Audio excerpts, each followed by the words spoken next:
ఓసారి స్వామి వివేకానందం దగ్గరికి ఒక తల్లి తన కుమారుని తీసుకుని వచ్చింది.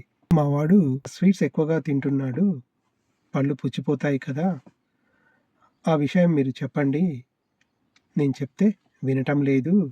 దానికి ఆ స్వామి ఒక వారం రోజుల తర్వాత రమ్మంటాడు. ఆ తల్లి పిల్లవాడిని తీసుకుని ఒక వారం రోజుల తర్వాత మళ్ళీ కలిసింది. It is a small request అని చెప్పి ఇంకొక 15 రోజుల తర్వాత రమ్మని చెప్పాడు. బాగా కోపం వచ్చింది ఆమెకు. గొప్పవాడు, మరి అతని మీద తన కోపాన్ని ఎక్స్‌ప్రెస్ చేయలేకపోయింది. అలాగే పిల్లవాడిని తీసుకొని వెళ్ళింది. మళ్ళీ 15 రోజుల తర్వాత తిరిగి రావడం జరిగింది.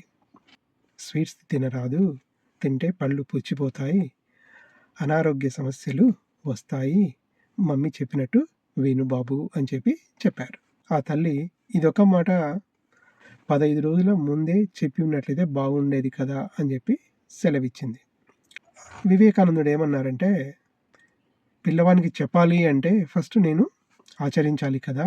15 రోజులు ప్రయత్నించి ఇప్పుడు పూర్తిగా బంద్ చేశాను, అందుకే పిల్లవానికి చెప్పగలుగుచున్నాను అని చెప్పి సెలవిచ్చాడు. తల్లి ఆనందంతో నమస్కరించి అటు నుంచి వెళ్ళిపోయింది. కాబట్టి ఈ కథలో నీతి ఏంటంటే, పాటించి మనం ఇతరులకు చెప్పాలి. తారక మంత్రంలాగా అది పని చేస్తుంది.